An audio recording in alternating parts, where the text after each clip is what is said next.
Hey YouTube! So we've got a whole bunch of different bass patches now. Let's get into making some drums. And we'll start with the kick. And kicks are typically made out of sine waves or any other wave that's been cut down so hard with the filters that it is essentially a sine wave. And a good way to get a sine wave, because you see we don't have any here or here, is to make the low pass filter self-oscillate. And we do that by cranking up our peak here. So as I shape this down a little bit, you can now hear a really annoying high-pitched sound.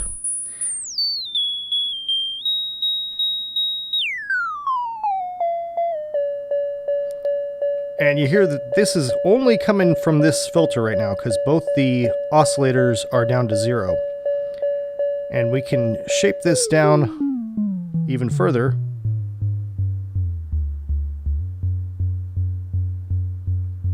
And already we got this kind of bass thumping thing going on, which you may or may not be hearing depending on how you're listening to this. You might want to grab some headphones because the iPad speaker and various laptop speakers will not be able to reproduce the low frequency sounds that we're doing here.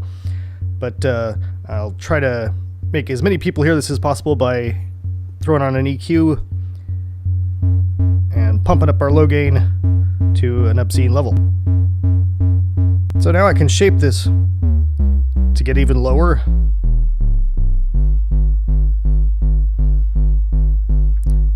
And if I use the envelope generator, I can change the way that this tail sound occurs. So here we just got that impact.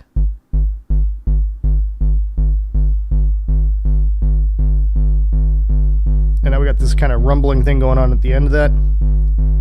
If you increase your sustain a little bit, it's just rolling one hit into the next, which can be good for some genres, but I'm going to reduce that. And if you want to try to push your peak even more, you can.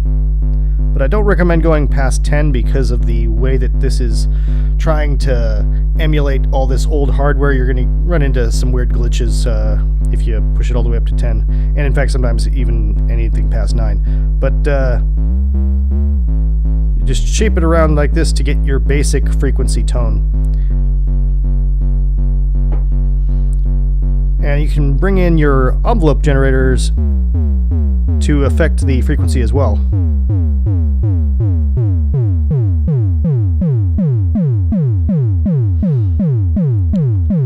There's no wrong way of doing this. It's just based on whatever type of genre you're trying to go for, what kind of style you want. You can experiment it as much as you like, because this is a synthesizer and you can make it do whatever you want it to do.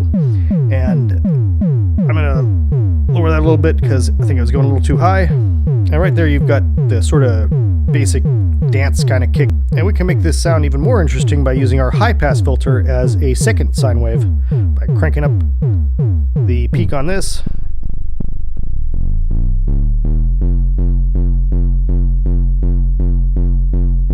Or once again, we could use our envelope generator to push the filter.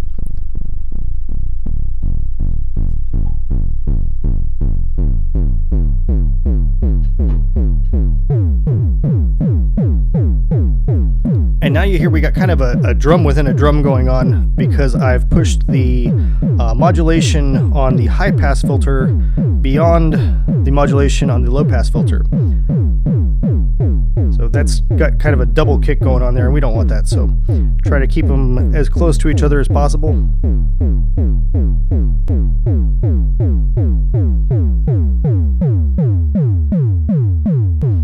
And you can use the peak now as kind of a mixer to say how much of what you want. So this is just the high pass filter now, bringing in the low end with the low pass filter. So now that we've got our filters set in a way that's given us the various characteristics of the sound, you know, we've got the thump and then the doom, we can bring in one of our oscillators now to give it a little bit of character. In this case I'm using a square wave because that shapes nicely into a sine with the low pass filter. Use the pulse width to change the character of that.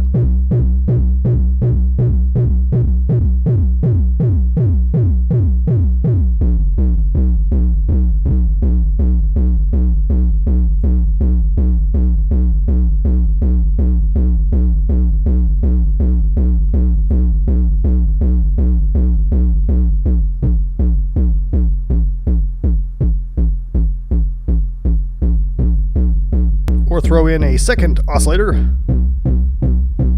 now play around with the pitch on this to get all kinds of weird results.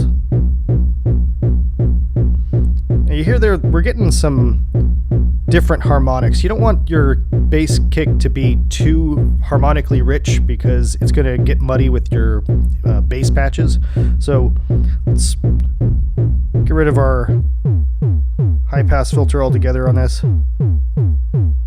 And you hear we've lost that now. If you want to bring in a little bit of that, just play around with the envelope generator a little bit and you'll find the sweet spot for the sound you're looking for.